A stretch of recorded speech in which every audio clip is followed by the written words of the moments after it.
Aku selalu sok jelek loh. Kenapa selalu dibilang cantik?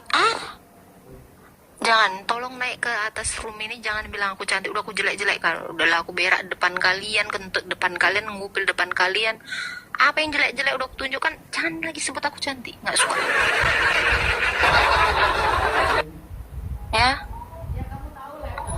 aku seriusan loh, aku jijik kali aku disebut cantik loh, seriusan loh bro. Iya, cantik karena filternya aku. Udahlah. Tapi tetap aja bapakku Episkop Daniel bilang aku borunya yang paling cantik. Shalom, salam damai sejahtera bagi kita semuanya. Apa kabar saudara-saudaraku? Saya berharap saudara-saudara semuanya sehat selalu dan diberkati oleh Tuhan ketika menyaksikan video ini.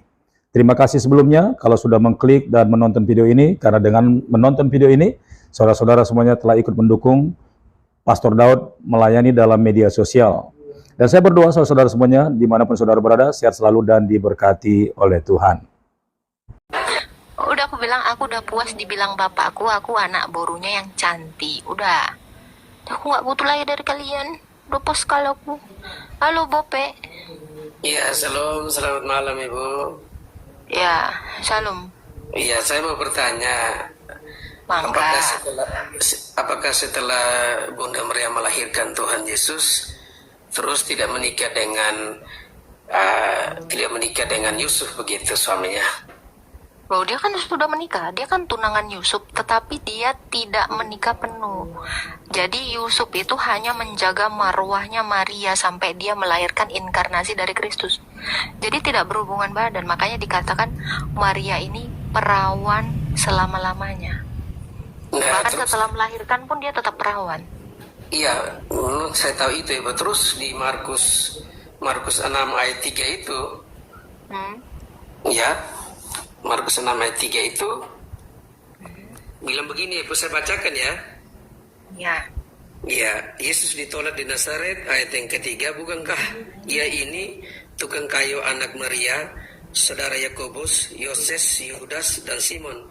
Bukankah saudara-saudaranya yang perempuan ada sama dengan kita? Lalu mereka kecewa dan menolak dia. Ya, itu anak dari Yusuf. Yusuf ini kan duda yang menikahi Bunda Maria. Jadi Bunda Maria ini tidak melahirkan setelah Kristus. Dia tetap perawan selama-lamanya. Jadi yang dikatakan adalah Yakobus atau siapa tadi, itu adalah anaknya dari, itu tadi kan dikatakan, bukankah dia adalah anak tukang kayu dari Yusuf, itu anaknya Yusuf. Jadi anak tirinya Bunda Maria. Oh begitu, jadi ini Yusuf ini dia ini duda begitu. Betul. Nah, minta maaf Ibu, saya boleh tanya lagi. Kita tahu dari mana kalau Yusuf ini dia duda begitu? Ada di dalam kisah Sinaksarion ini. Jadi memang kalau Protestannya kan cuman ada kanonisasi Alkitab. Kita punya yang namanya Sinaksarion. Ini adalah kisah tentang para rasul. Santo Yusuf juga ada di sini. Siapa orang tuanya Bunda Maria juga ada di sini. Jadi ini tradisi suci gereja mencatat itu di dalam Sinaksarion. Ini. Jadi kita tahu. Oh gitu. Iya, maksudnya supaya saya jangan keliru tuh Ibu, sehingga saya ingin bertanya itu Ibu, karena saya sudah baca ini, terus saya juga bertanya-tanya loh, kalau bilang ini anak daripada Yusuf, terus dia ini kok di sini tidak ditulis ya, jadi saya ingin bertanya itu saja Ibu, karena saya ingin mengajar bagi saya begitu, makanya saya ingin tanya sama Ibu. Saya sudah lama ikut roomnya Ibu, dan sudah lama saya ikuti roomnya Ibu, saya hanya tiap di bawah dan saya dengar, tapi tadi Ibu bilang Maria itu dia perawan untuk selamanya, tetapi Markus 6 ini ayat yang ketiga ini buat saya jadi pertanyaan, sehingga saya tanya Ibu begitu. Iya, itu dia, ada dasarnya. Iya. Baik, makasih banyak Ibu. Itu saja yang saya tanya supaya saya jangan salah menaksirkan itu. Ya, sama-sama Pak. Iya, makasih Ibu. Oke. Tuhan berkati Pak. Iya, Tuhan berkati juga Ibu. Iya. Ini sesi ini yang naik Kristen semua ya, nggak ada Muslim di bawahku tengok. Nggak ada Muslim di bawahku tengok. Kristen semua ini.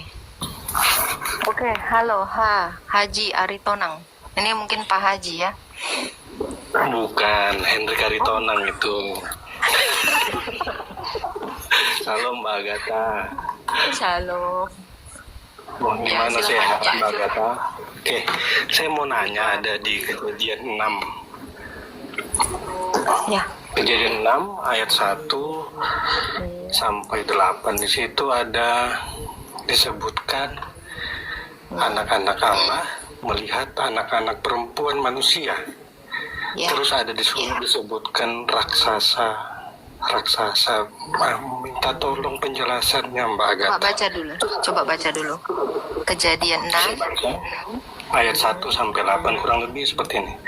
Ketika manusia itu mulai bertambah banyak jumlahnya di muka bumi. Jadi saya tahu ya, ini saya jelasin aja. Jadi yang dimaksud anak-anak manusia itu adalah keturunan Kain. Anak-anak Allah itu disebut anak dari keturunan Set.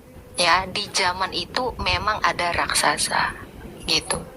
Jadi makanya dikatakan gini kan, sejak saat itu mereka disebut anak-anak Allah.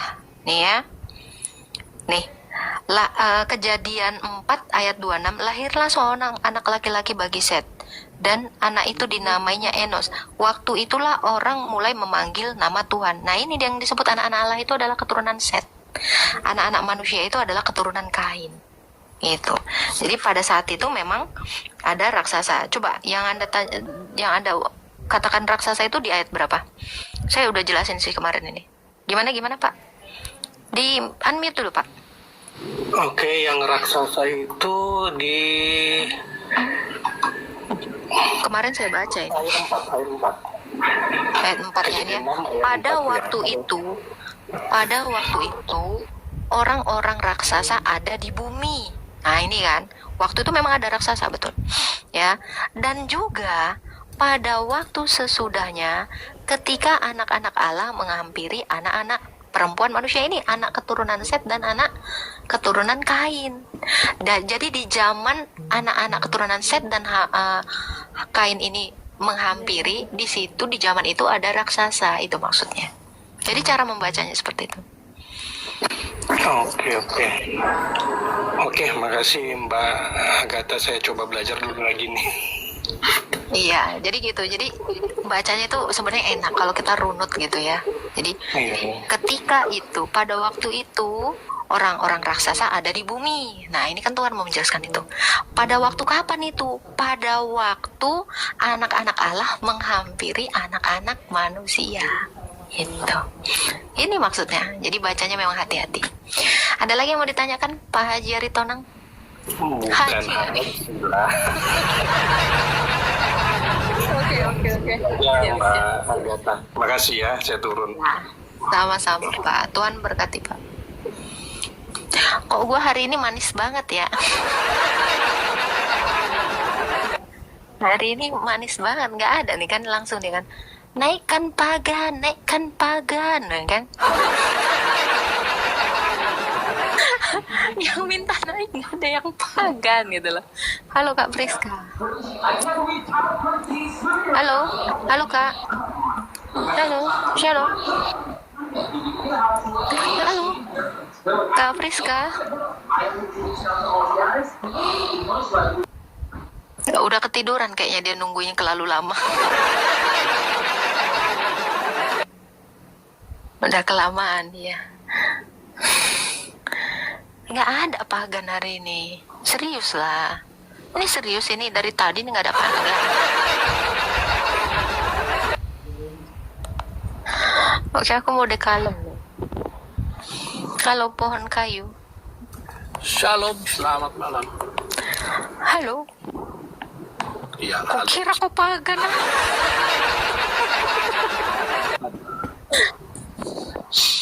Beneran nggak ada pagan hari ini. baru pulang kerja. Siap, silakan Pak Pohon. Ya, ada yang mau ditanya Pak, silakan Pak. Saya cuman mau ini, kebetulan dari khotbah pendetanya itu tentang irasa yang dia apa namanya, Tuhan Yesus usir setan ke babi, 2000 babi itu kan.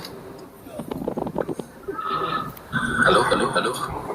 Ya, baiklah saudara-saudaraku ini berkat oleh Tuhan, kiranya video ini boleh menjadi berkat serta menambah wawasan kita, pengetahuan kita tentang pembelajaran agama-agama ataupun keyakinan-keyakinan yang ada di Indonesia ataupun di dunia ini. Tidak ada salahnya kita banyak mendengar, karena dengan mendengar kita semakin banyak memahami atau menjadi belajar, sehingga kita semakin cerdas, semakin pintar, dan semakin berwawasan luas untuk menjawab ataupun memilih keimanan ataupun agama yang tepat, yang sesungguhnya.